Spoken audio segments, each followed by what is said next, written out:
કેમ હવાર ખાટલો પછાડ્યો? અરે જરાક ધક્કો લાગી ગયો, પછાડ્યો નથી પણ તમને એવું જ દેખાય છે.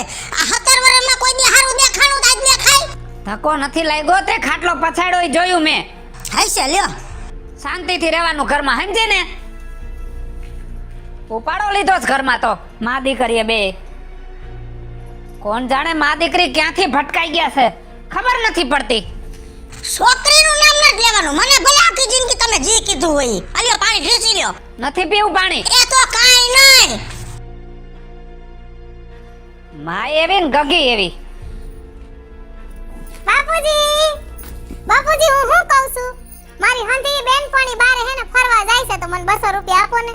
પૈસા અહીંયા છે? બાપુજી કરતી દોડી આવસ. હું તારો બાપ છું? તમે હું જેદુની હમદણી થઈને તેદુના મને એમ જ કહો છો કે હું તારો બાપ નથી. બાપુજી એવું શું કામ કરો છો? બધી છોકરીઓના બાપ છે ને એને બજારમાં ફરવા લઈ જાય, એને ડ્રેસ લઈ દે, ચપ્પલ લઈ દે, તો મને આશા ન હોય કે મારા બાપુએ મને બજારમાં લઈ જાય. તારી માને જે કે હોય ને કે. ઠીક છે, મારું મગજ ફેરવમાં તું. બટા હોનાની જાર પાણીમાં નાખ. મારી દીકરી તારી માં જીવે તારે જી જોઈ ને હું દઈ. આ હું દઈ હગતા તા. જા અંદર જા. હો ગાડલા નીચે કારી કોથરી છે ને એમાં સે લઈ લે જોઈ. અને તમે એમ કહો છો કે હું તારો બાપ નથી. ઈ બધોય પહેલા વિચાર કરાય. મને ઘર ઘી નહીં લેવા ને તને ખબર જ હતી ભેગી છોકરી છે એમ.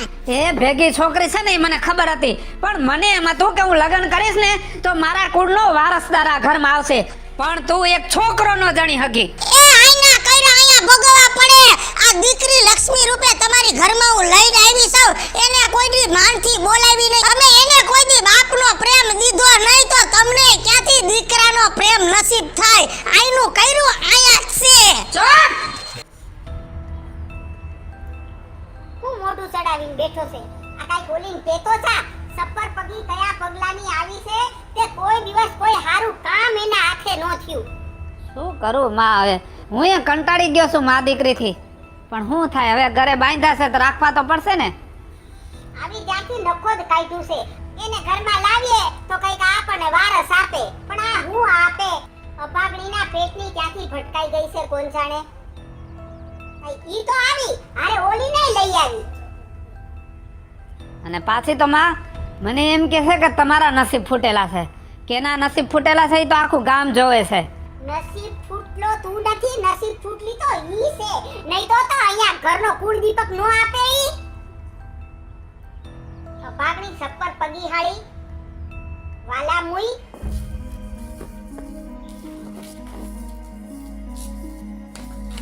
મરેના પેટની આમ વળા હે મરતી વાળા માએ ઈએ ન શીખડાયું વાળવાનું.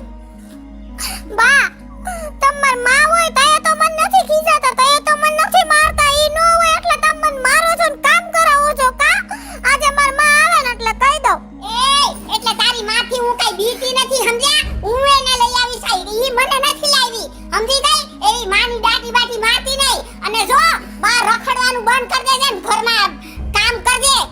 હાલી નીકળી છે રખડું આખો દી રખડજે બેનપણીઓ હારે, અને કામમાં તો કઈ હારા વાત નથી. આટલું કામ કરું છું તોય તમને મારું કઈ કામ ગમતું જ નથી, તો પછી હું કામ મારી પાસે કામ કરાવો છો? હાથે કરી લેવાય. મારી સામે હું લબ કરે છે હે મારી બા શું કરો છો બા? આને સમજાવી દે તારી છોકરીને. ઈ લાડ કરવાય બધા તારી પાસે કરે, બાકી મારી સામે લબ કરે તઈ નહીં આલે જરાય. હશે બા હું એને સમજાવીશ, પણ હું કામ બા આમ કરો છો? તમારા દીકરા જેમ આવે એમ મને કહી લે, છોકરીને કહી લે. હાલો કહીએ હું એની સામે બોલી જાઉં છું, નથી સહન થતું તઈએ, પણ તમે તો મારા માવતર છો. હું તમને કઈ કહી નથી શકતી ને આ બધું જોયા પછી રહી નથી શકતી. બા થોડીક અમારી માથે દયા રાખો. આ જુવાન દીકરીને મારે આપણે હારા ન લાગી. હું એને શીખવાડીશ બા. હું એમને નથી મારતી, હું એને શીખડાવું છું. પણ માણાને એક વાર શીખડાવાય, બે વાર શીખડાવાય, 3 વાર શીખડાવાય. આ પણ આનામાં તો છે ને અક્કલ જ આવતી નથી શીખવાની કાઈ. હાય સર બા હું એને સમજાવીશ, પણ તમે મારી દીકરીને મારતા નહીં. એનું કોઈ છે બા? 3 વર્ષની હતી એનો બાપ મરી ગયો પછી હું આ ઘરમાં ઘર કરીને આવી કે એને બાપનો પ્રેમ મળે, કુટુંબ મળે. પણ તમે એને અટાણ સુધીને અપનાવી ને એના બાપે દીકરી નો માની ઈ વાતનું મને દુઃખ નથી, પણ હવે તમે દીકરીને મારવા માંડ્યા છો ઈ વાતનું મને દુઃખ છે. મહેરબાની કરીને મારી દીકરીને તમે મારો માં. શેર અપસુ કડિયાના પેટની આ પેદા થઈને એના બાપે ભરખી ગઈ અને હવે અમને મારવા આવી છે ઘરમાં. હાલ બેટા હાલ. અમુક માણા પાસે છે ને મારી પરવારીને તો કિંમત ન કરે, તમે બધા ઈ માયલા થઈ ગયા. શીખામણ દેવા મને અંદર ના ખાલી મોની મને શીખામણ દેવા બેટી કાલ હવારની આવેલી. હવે રાજીઓ હાંજે આવે ને એટલે મારે એને કેવું પડશે કે આ છોકરીનો હવે કાંઈક રસ્તો કરવો પડશે. હવે નહીં મજા આવે ઈ ઘરમાં રહેશે તો. માં તું શું વિચાર કરે છે? હું વિચાર કરું દીકરા, આ માં દીકરીથી છે ને હવે તો હું થાકી ગઈ છું, કંટાળી ગઈ છું હવે તો હું. અરે હવે એ લોકોને જૂની ટેવ પડી ગઈ છે, ભૂલી જવાનું હોય. હું મારા કામ કરવા જાઉં છું ને ત્યારે બધી માથાકૂટ ભૂલી જાઉં છું. લે મારી વાત સાંભળ, એક મેં રસ્તો ગોઈતો છે. રસ્તો? હા, એવો તે બરે શું? ઓલી છોકરીને આપણે ગમે ત્યાં પરણાવી દઈએ એટલે ઓલી રોજ માથાકૂટ કરતી મટે અને આપણને શાંતિથી રહેવા દે. વાહ માં વાહ, વાત તો તારી સાચી છે. હવે આ છોકરીનો રસ્તો કરવો પડશે.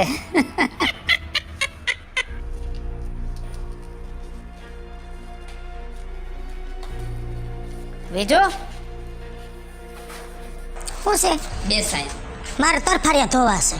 તરફારિયા પછી ધોજે, ક્યારેક મારા હારે પ્રેમથી વાત તો કરતું. સાથી જિંદગી પ્રેમ હોઈ જશે. શું છે બોલો? જો આપણી દીકરી હવે કાજલ મોટી થઈ ગઈ છે અને મને એવો વિચાર આવે છે કે હવે કાજલને સારી જગ્યાએ પરણાવી દેવી જોઈએ. તો મારો મિત્ર રામજી છે ને એનો છોકરો સારો છે અને મેં સમાચારે મોકલાવ્યા છે. તો હવે કદાચ કાલે ઈ જોવા માટે આવે અને જો તને અને આપણી દીકરી કાજલને જો છોકરો ગમી જાય ને તો આપણે એનો વ્યવસાય કરી નાખી. કાજલની મરજી જાણવી પડે એ સાચી વાત છે, પણ મને તમે પૂછો બા, મારા માટે તો ઈ જ મહત્વ છે કે આટલા વર્ષે તમે દીકરીને કોઈ દી ગયણી નહોતી અને અચાનક દીકરીની લગ્નની વાત કરી, તમને દીકરીનું પેટમાં બૈરું, એનાથી રાજી પણ મારા માટે શું હોય. પણ હું તમને શું કહું, આજ હું બહુ રાજી છું કે કાજલની તો ઉપાધિ કરી પણ મારા હારે પ્રેમથી વાત કરી. આ મારા મહિને તમે મને પૂછતા નહીં, ખાલી મને કહી દેજો કે આ મહેમાન આવી ગયા છે, હું બધી તૈયારી કરી નાખીશ. પણ જો બીજું આ પ્રસંગ આપણે સારી રીતે સાચવવાનો છે અને દીકરીને રાજી ખુશીથી વડાવવાની છે. હા ને કાજલ રાજી ખુશીથી દીકરીને તો વડાવવાની છે પણ રાજી ભેગું મારે થવાનું છે.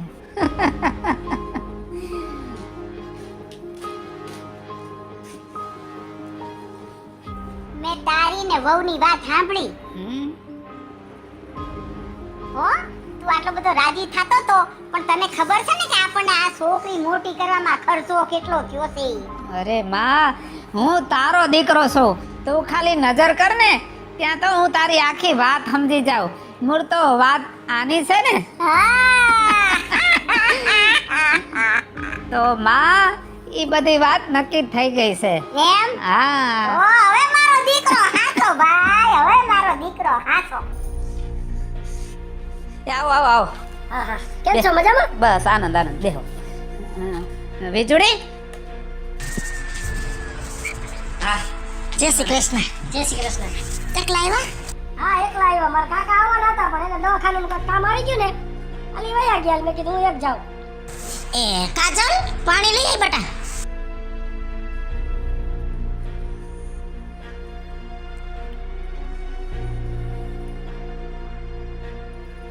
જો બેટા કાજલ, કાલે મેં વાત કરી હતી ને એ આ છોકરો છે. જાને તું અંદર જરાક પૂછી લે ને કાજલને.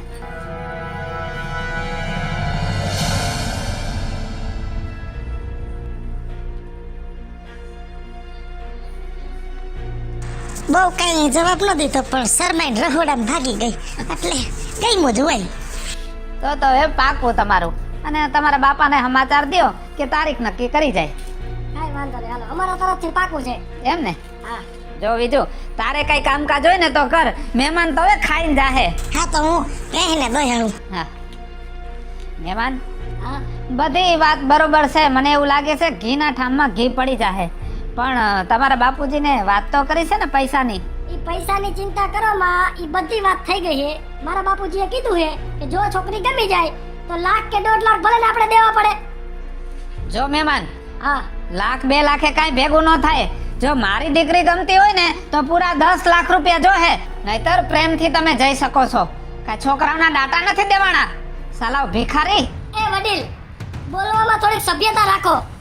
આટલા બધા પૈસા દેવાની કેપેસિટી અમારામાં નથી. અને આ 10 લાખ રૂપિયામાં તો આવી એક છોકરીને 10 છોકરીના લગ્ન થઈ જાય અમારી હારે. જાઓ જાઓ હવે અહીંથી. લેવા આવ્યા છે છોકરીઓ. તમને શું કહું? હા, ઓલા મહેમાન આવ્યા તા પછી કાંઈ જવાબ આવ્યો? હવે એ મહેમાનની તો વાત જ જવા દે. કાં શું થયું? એને એવું કીધું કે મને છોકરી નથી ગમતી. લે કર વાત. આપણી છોકરીમાં શું ખામી છે? હે? કાંઈ વાંધો નહીં. આપણી દીકરીનું ગમીને પરણાવી દઈશ તો ઉપાધિ ન કરતી. હા તો તમે હવે દીકરીને સારી રીતે પરણાવવા માંગો છો, મને ક્યાં વાંધો છે? તમે કરો એ રાજી. તે બીજી કઈ વાત આઈકી છે? અરે બીજી વાત આંકવાની ક્યાં વાત છે? હમણાં સાંજે બીજો મૂર્તિઓ જોવા આવશે અને ત્યાં પાકું થઈ જાય ને એટલે એવા મારી દીકરીના ધામધૂમથી લગ્ન કરું આખું ગામ જોતું રહી જાય.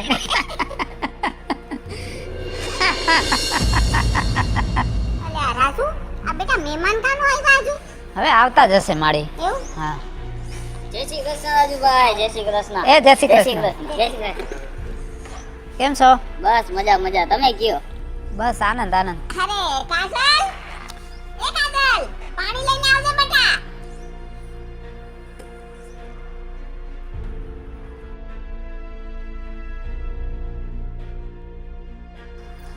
જો માં, આ છે ને મૂર્તિઓ છે. ઠીક. હા. હા, અને એનું નામ રવિ છે. ઠીક.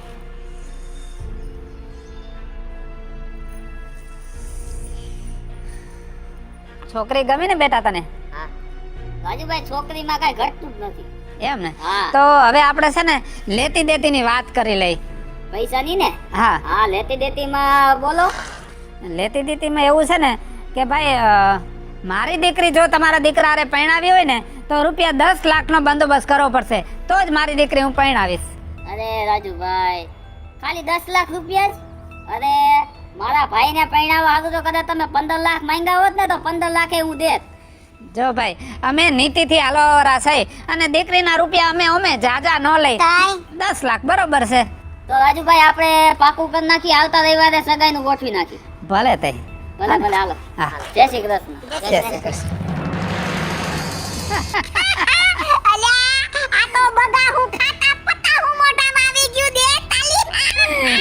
અને માં, જિંદગીમાં મા દીકરાએ રૂપિયા નહીં જોયા હોય ને એટલા રૂપિયા જોવા મળશે.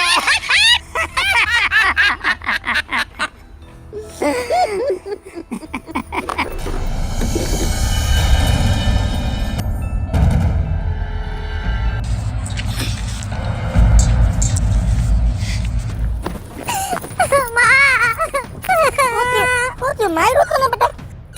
ના, તો શું થયું? આજે હે ને બાપુ એન માએ ઓલો જે છોકરો જોવા બોલાવ્યો તો ને, ઈ જાડિયો મને જરાય નથી ગમતો અને હું એની હારે લગન નહીં કરું માઉ. પણ ના પાડ દે હું.